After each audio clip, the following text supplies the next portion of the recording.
Hey guys, it's Brindley, and I am so excited to be here.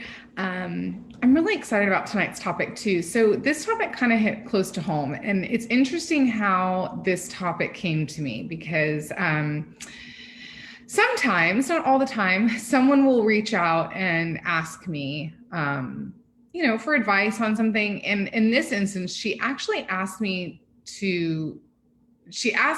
how you deal with loneliness and being alone. And I said, well, why don't I make that the topic next week? I think that a lot of people are probably faced with this right now. We are obviously in an isolation culture right now, in which a lot of people are having to stay home. And so a lot of feelings of loneliness are setting in. Some people are alone. Some people don't have people to quarantine with or to stay home with. And so we're seeing a lot of, cases rise with mental illness and suicide and depression and all of those things. And so I wanted to talk a little bit today about the difference between loneliness and being alone. And there is a difference. Um, you know, you can be alone and not be lonely. You can be lonely and not be alone. So have you ever been in a room full of people, yet you felt like you were entirely alone, right? You have felt lonely. Lonely is the absence of something. So feeling a sense of loneliness is triggered actually by the absence of companionship or the absence of wanting something or someone, mainly to be there. So loneliness is a feeling. It's not a fact. And if we go back and we remember, we talked about feelings not being facts. Just because you're lonely doesn't mean you're alone. Just because you're alone doesn't mean you're lonely. Just because you feel lonely does not mean that you're alone. You can be surrounded by people and still have the feeling of loneliness. It's when I started this journey 8 years ago. I got sober in May, and in June, I had my first grand mal seizure, and I had it on public transportation because I couldn't drive at the time, and it was very scary. And thank goodness at the time, the Epilepsy Foundation took me in, and I didn't have insurance for any of the medical or testing or anything, and they took me in and we started doing testing. And we thought that it had something to do with obviously the way that I treated my body and things that I put inside of it. And actually, what happened was I have a gray piece of matter on my hippocampus that actually has grown over time. So it's adult onset, is what they call the epilepsy. It's adult onset epilepsy. And so what I found in doing this research is actually that depression, loneliness, those feelings are triggered by some type of degeneration of the hippocampus or the frontal lobe. And I was an only child with a single mom. So I was alone a lot as a kid. Now, my mom did a really great job of, putting me at my grandparents or with babysitters where I was socialized or, after school care. Yet I always remember having this sense of loneliness. And a lot of it came because I didn't have brothers and sisters like my friends, and I didn't have people to play around. And so I hated being alone. I hated it. And over time and over years, that would take over into this depression and this feeling of loneliness because nobody wants to be with me or I'm not good enough. And so it would always lead into this much deeper, darker hole than just the sense of I don't like being alone. And so it took me a lot of years over the last 8 years to be comfortable being alone. Usually loneliness is caused by lack. It's a scarcity mindset. It's a scarcity way of thinking. And we have a choice when it comes to those ways of thinking. Now, for some of us, we have to seek outside help with depression. And for myself, I have epilepsy. And so the medication that they put on is kind of a win-win for me because I have to be on the medication for my seizures.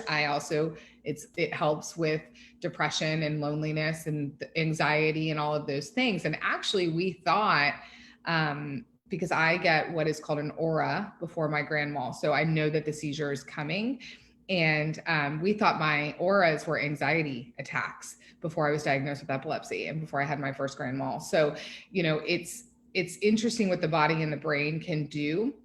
Now, there are ways that we can break through loneliness and feeling alone. And there's a lot of things that I did to get comfortable being alone. I now say that I enjoy solitude instead of I enjoy being alone. A lot of you know I'm single. I'm not married. I do have my mother that's close to me in Florida. And then I have, semi kind of roommates, a second family when I'm here in Bellingham. Yet I had to get really comfortable in my own skin to be able to be okay being alone. And that's really where it starts, is getting comfortable in your own skin. So now I can say that I enjoy solitude instead of saying I enjoy being alone. Because when I say I enjoy being alone, there's a negative connotation that comes, or a negative connection that comes with being alone, that I think can trigger our subconscious brain to take us into negative thoughts and negative places. A lot of that has been created by society. There's something wrong with you if you're not married. There's something wrong with you if you're alone. And so now I choose to say, I enjoy quiet. I enjoy solitude, because I do. A lot of people, what they don't know about me is I am very much an extrovert. I mean, I'm sure you're very surprised by that. I'm really shy, yet I really enjoy my quiet time. My family and my close friends know that if it were up to me, I would probably spend most of my weekends nerding out on spreadsheets and documentaries. Yet my outside persona doesn't show that. I was the girl that would stand in a room full of people and feel like I was the only one there and I was lonely. And that wasn't because of what any of those people were causing me to feel. That was an inside job. That was an inside job that was directly tied to my self-worth. Because remember, self-worth is internal, self-confidence is external. Self-confidence is driven by external factors, self-worth is driven by internal factors. So I want to take you through a couple of things that I did to start getting comfortable in my own skin so that I no longer felt lonely, whether I was alone by myself or whether I was around people. The first was hanging out with like-minded people. When you start surrounding yourself with like-minded people and you keep your standards around who you surround yourself with, you now are increasing your self-worth and the value that you're giving yourself. When you start having high standards and surrounding yourself with high-minded, like-minded people that are like you, that you enjoy being around, then it's okay to choose to be by yourself. You'll enjoy choosing to be by yourself or to be in peace or to be in solitude, because when you are around people, you're getting everything that you need, because you're surrounded by people that value you and also that increase your self-worth, that start to make you feel validated and feel as if you belong. A lot of times we are surrounded by people that directly impact our self-worth because we allow it, right? Because remember, it's an inside job. And so we want to hang out and surround ourselves with people that increase our self-worth, that value us, that are like us. The next thing I did, this was a big one for me, and it's a challenging exercise in the beginning because it's super uncomfortable. And right now it might be a little bit more challenging. Start going places by yourself. So the first thing I did was I would go somewhere where I wouldn't have to stay very long. So maybe it was to go get an ice cream or a coffee, and I would just sit in the coffee shop for 15, 20 minutes. And it's okay to take your phone. It's okay to take an iPad or a book. And in the beginning, I'm not going to lie, it was super uncomfortable. I felt like everyone was looking at me. I felt like they were all judging me and they were all talking about me, which was a load of poo-poo because they weren't. Most people probably didn't even notice that I was there. And then the second time I went somewhere a little bit longer. So I went for breakfast, and then maybe lunch, and then maybe dinner. And now I enjoy traveling by myself. I enjoy going to restaurants by myself. I no longer have that feeling of being alone in this restaurant and feeling lonely because I don't have a companion, or being judged because I'm not with someone, or I'm this single woman by myself. Yet that took practice, and it took practice leaning in to the feeling of being alone. And that's really what we have to do, is that we have to lean into the loneliness. We have to feel it so that we can navigate it. And we can say to ourselves, why do I feel this? What's causing me to feel this? What triggers it? Where is it from? Where does it come from? A lot of mine stems from being an only child raised by a single parent. A lot of it stems from my mom traveling a lot for work and working her butt off to support her daughter. Like, that's where I know a lot of mine comes from. And I didn't create that. My environment created that. I didn't choose that to happen. And so I have to be willing to lean into it so that I can navigate it and I can pull the root out to find out where it came from. This also allows me to then journal about it. You know, a lot of times when we see things in black and white and we see them in writing, there's things that come out from the page to us. And we have these aha pivotal moments in which we go, oh, that's why I'm feeling that way. And I don't want to feel that way anymore. And this is what I'm going to do differently next time that feeling comes, or this is what I'm going to do before that feeling comes. When I know a situation is going to warrant that feeling, I am going to stop it so that it doesn't. And so journaling about why you feel lonely, what situations make you feel lonely, what situations give you anxiety, what situations don't.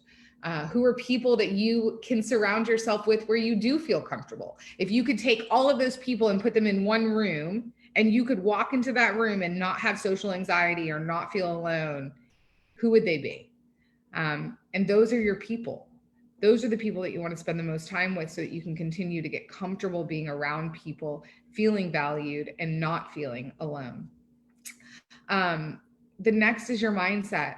We talk a lot about mindset, guys, and you've got to change the thought. When the thought of loneliness comes, acknowledging that it is directly triggered by a lack or an absence of companionship, or a lack of something that you want or someone that you want. I want you to change that thought to, I enjoy being in solitude, and what can I do right now to enjoy being in solitude? And then get into action. And you can get into action by reaching out to someone, calling someone, getting on a social type gathering. Maybe it's a virtual gathering, calling a friend, asking them to go to breakfast, lunch, dinner, exercise. Runner's high is a real thing, you guys. And a lot of you have heard this journey that I'm on. And I can tell you that my mindset went through the roof when I started exercising. Mindset became something, it became so much easier to change that first thought. I feel better. I feel more confident because my body is coming to the place that I want it to be. I'm only putting healthy things in, so I'm getting healthy things out. I'm feeling great. I have a lot of energy. I have a lot of focus. So it might just be to change the thought. You go for a run, or you go for a walk, or you do something to get out of the thought and from sitting in the poop, as I like to say, right? I always say when SHIT hits the fan, just turn off the fan. Just turn it off. And then you don't have to clean the mess up right then. Just walk away, go distract yourself, do something else, because by the time you come back, somebody else would have cleaned up the mess, right? Or it just won't be there. Knowing meditation. Meditation is something that, if you would have told me, 2 years ago, that I would be able to sit and meditate in complete silence for 10 minutes straight, I would have told you you were crazy. I can't even sit still for a minute and a half. And I can't. I don't like to sit. I'm not a sitter. If you've ever been in a class with me or a conference with me, you know that I don't sit well. Yet I can meditate, and I enjoy meditation. And it took me a while to get there. I started with a kitchen timer. And I took a kitchen timer and I set it for a minute, and I sat in silence for a minute, and I just closed my eyes and I looked for color, and I just focused on the color. You'll see orange and blues and yellows and whites, and I would just focus on the colors. And then I'm not afraid to say it, That didn't really work for very long. And I went and bought this thing. It's called a Muse, Muse. And it's something that you put on your brain that supposedly monitors your brain waves. And what it would do is that when your mind was calm, so after I got used to sitting, I should say, the next thing was getting my mind to just not race and not go into 40,000 thoughts at once. So I bought this Muse. And what it would do is when I was in a meditative state, it would play little songbirds chirping, chirping, chirping. And when I was not in a meditative state, it would play thunderstorms. Well, it was like a tsunami going off in my ear because that's how active my thoughts and my brain were. And by the time I was done using the Muse, probably about 2 or 3 months, I could sit in a purely meditative state for 10 minutes and only hear birds chirp. And that was huge for me. Meditation is a huge, huge way to be able to get comfortable in your own skin, to be able to sit in solitude and in silence and actually enjoy it. Deepak Chopra and Oprah occasionally do 21-day meditation challenges. That was what I started my meditation journey with. They're guided meditations. And then when I wanted to do unguided meditation, I started with the kitchen timer. And then when I wanted to take it one step further is when I did the Muse. And now I can meditate for as long as I'd like to. I would also suggest, just to kind of wrap us up here, is consider taking a break from social media, which is a difficult thing to do right now because it is how we feel connection in some areas. Yet, if you're a person that is finding yourself comparing your insides to other people's outsides on social media, and you're seeing and you're comparing yourself to them, it's probably time for a break. It's probably a time to step off. You don't have to make some big announcement. It might just be as simple as removing it from your phone. And I think this is really important for us to unplug from. You know, that meme with Abe Lincoln always comes up. Don't believe everything you read on the internet. All you're getting in people's lives on social media is the highlight reels. You're getting the good stuff. You're getting when they're happy. Some people you're getting what they want you to see. It's not reality. It's not real. It's an illusion. And we're making it into a story that we're creating that's feeding and giving us evidence to support our story of loneliness. And that can be really dangerous. And then lastly, don't be afraid to seek outside help. Don't be afraid to seek out a counselor or a therapist or medication. If that's what you feel that you need, you do you. Nobody gets to tell you how to do you. I just do say that you seek a medical professional if you truly think that you or anyone around you is in danger. And if you have any questions about this or want to know about my journey with that, you can totally reach out to me, Brindley Tech, or private message me. Robin Williams, who is someone that I think obviously we all know, he's a prime example of someone that to the outside world was 100% happy, and his whole job was to make people laugh. And he did. He made hundreds of thousands of people laugh. And yet he was one of the loneliest people documented that we know of. And that's eventually what ended his life. And he said, I used to think the worst thing in life was to end up all alone. It's not. The worst thing in life is ending up with people who make you feel all alone. So sit in your loneliness, navigate through it, seek help, get into action, and surround yourself with people that give you energy, that are like you, that you actually enjoy being around. I hope you guys have a great week. And if you need me, you know where to find me. Thanks. Bye.